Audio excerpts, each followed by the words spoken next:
gue masih ingin membahas tentang psikologi tradingnya. Nah, yang pertama teman-teman, gue mau sampaikan gini.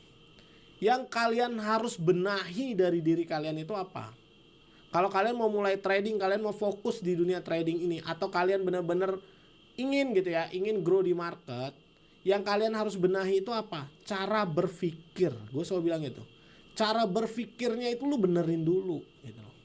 Banyak gue perhatikan orang itu masuk ke market, lihat orang flexing, ujungnya apa? Langsung pingin tahu buy atau sell gitu. Nah, itu dibenerin dulu mindsetnya. Yang kalian harus tahu apa? Yang kalian harus tahu untuk menang di market, itu yang dibenerin itu apa? Cara berpikirnya, sudut pandang kalian terhadap trading gitu. Nah, yang kalian harus tahu, trading ini bukan tempat dimana kalian itu bisa kaya secara instan. Itu dulu, gua disclaimer. Trading bukan tempat dimana kalian bisa kaya secara instan. Salah ya, kalau kalian berpikirnya seperti itu kalian udah salah. Trading ini adalah tempat dimana kalian mungkin punya kebebasan gitu loh. Mungkin gitu ya. Kenapa gue bisa bilang mungkin? Kenapa gue tidak bilang trading adalah tempat kalian punya kebebasan? Kenapa? Gue bilang mungkin. Itu jawabannya simpel. Karena tidak semua orang bisa konsisten di dunia trading ini. Gitu ya. Jadi gimana caranya bang? Lu benerin dulu cara lu berpikir. Cara berpikirnya seperti apa? Simple. Lu masuk ke sini lu harus tahu bahwa ini tuh bisnis. Gue selalu bilang ini adalah bisnis. Namanya bisnis sudah pasti tahu untung dan rugi gitu loh. Sudah tahu di depan mata kita tuh untung dan rugi. Tidak ada tuh istilahnya kita mau berbisnis selalu untung, nggak ada cuy. Nggak ada tuh ibarat kata di trading itu sudah pasti nggak pernah rugi, nggak ada gitu ya. Jadi trading itu sudah pasti di depan mata kita itu yang kepastian yang pasti itu apa? Rugi gitu loh. Jadi kalau lu nggak siap rugi, lu jangan masuk trading. Lu jangan berdagang. Trading itu kan berdagang gitu. Nah, jadi lu jangan trading. Kenapa, Bang? Karena lu tidak cocok dengan dunia seperti itu. Kenapa gue bisa bilang kayak gitu? Karena nanti lu akan menyalahkan siapapun di depan lu. Lu akan menyalahkan semuanya. Mau itu istri lu, mau itu anak lu, mau itu orang tua lu, mau siapapun. Bahkan keadaan pun lu bisa salahkan gitu loh. Nah, jadi gue cuma pingin kalian kalau mau masuk sini tuh benerin mindsetnya gitu. Mindsetnya mindset seperti pembisnis. Pembisnis itu sebelum dia masuk ke suatu bisnis atau sebelum dia memulai suatu bisnis, dia sudah tahu kalau ini rugi gimana. Apakah gue siap rugi? Kalau dia tidak siap rugi, lu jangan masuk bos. Lu gak cocok berbisnis. Mending kerja sama orang aja. Nah, jadi seperti itu.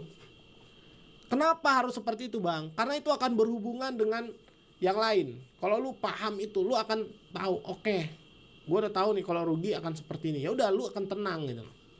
Tapi kalau orang yang nggak bisa seperti itu, ya lu nggak usah mimpi bos. Lu nggak akan bisa. Karena lu akan takut yang namanya open posisi, mungkin lotnya berapa dan sebagainya. Lu masang berapa nanti resikonya berapa. Lu nggak akan siap dengan hal itu gitu loh. Makanya gue pingin hari ini lu belajar gitu ya. Nah, ini ada yang komen nih, pasti banyak yang MC hari ini. Kalau lu belajar baik-baik teman-teman, gue selalu bilang MC itu hanyalah buat orang-orang bodoh ya. Gue selalu bilang MC itu orang-orang bodoh. Kenapa? Karena MC itu adalah kalian tuh bangkrut ya. Kalau di bisnis kalian terapin trading ini seperti bisnis, ya kalian tuh lagi bangkrut gitu loh. Nah, apa yang dibanggakan dari MC? Berarti lu tuh nggak paham dengan yang namanya memperhitungkan resiko gitu. Makanya gue selalu bilang, kalau trading itu sebenarnya untuk habis-habisan itu kecil banget. Untuk kita sampai habis-habisan itu kecil banget. Gitu. Kenapa gue bisa bilang itu? Karena semua itu kendalinya di diri kalian. Gue banyak dengar keluh kesah ya di DM. Bang, gue ikut signal ini, gue ikut ini, MC habis duit gue ngutang dan sebagainya. Banyak bos, banyak. Yang ujung-ujungnya apa? Ya udah, hancur gitu aja. Kalau kita perhatikan apa yang membuat dia seperti itu, jawabannya diri dia sendiri. Dia nggak mau introspeksi gitu loh. Waktu dia kalah dia nggak mau mengakui dia kalah gitu loh.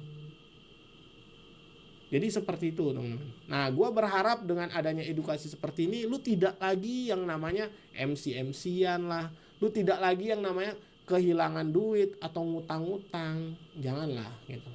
Kasian. Makanya gue sampai mau edukasi seperti ini. Gue sampai live, gue luangin waktu. Gue cuma pingin sharing apa yang gue tahu. Gue cuma pingin sharing biar teman-teman tuh tidak lagi namanya berpikir trading ini tempat instan ya untuk kalian jadi kaya. Salah itu. Jadi harapan gue lu belajar gitu ya. Lu belajar bahwa di trading itu perlu yang namanya proses. Lu perlu yang namanya edukasi. Lu perlu yang namanya pembimbing gitu. Kalau di sekolah lu perlu gurunya. Kalau di trading mungkin lu bilangnya mentor gitu loh. Kenapa? Karena kita tuh belajar dari pengalaman mentor tersebut. Makanya gue selalu bilang kalau milih mentor itu pilih yang bisa ada di saat kalian butuh gitu loh. Kalau lu cuma karena dia terkenal, karena dia ini, karena Allah, tapi ngomong sama lu aja nggak pernah, buat apa lu akui dia mentor, bosku? Nggak perlu. Gitu. Jadi gue di sini nggak bilang kalian harus belajar sama gue. Lu mau belajar sama siapapun ya itu urusan lu gitu ya. Tapi gue cuma pingin membenahi cara kalian berpikir. Gue cuma pingin kalian itu ngerti gitu loh. Trading itu perlu lo mentor. Trading itu perlu lo yang namanya kita tuh serius.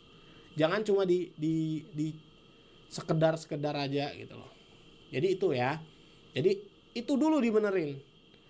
Kalau kalian langsung belajar metode, sampai kapanpun kalian akan berada di titik itu aja. Karena dulu awal-awal itu gue pernah ya baru-baru belajar, gue lihat wah ini bisa menghasilkan dari segini. Gue potong tuh prosesnya. Gue nggak lihat prosesnya dia. Gue nggak berpikir bahwa dia udah punya mindset yang benar, psikologinya dia udah mateng dan sebagainya. Gue nggak mikir itu. Gue cuma mikir wah dia bisa kembangin dari uang kecil jadi besar. Gue bisa dong. Gue tinggal ngutang, gue tinggal gini dan sebagainya. Yang ujung-ujungnya apa? Hancur bos. Pasti itu sudah pasti gitu. Jadi gue pingin kalian jangan sampai kayak gitu loh. Karena kalau kalian udah mendengar nih orang bercerita tentang kisah hidupnya yang kelam, lu nggak usah harus jatuh ke sana gitu. Jadi kalau lu mau masuk ke sini gitu ya, lu mau masuk ke sini cuma tujuannya untuk bang kapan lu buy no sell no, lu nggak usah masuk sini gitu ya.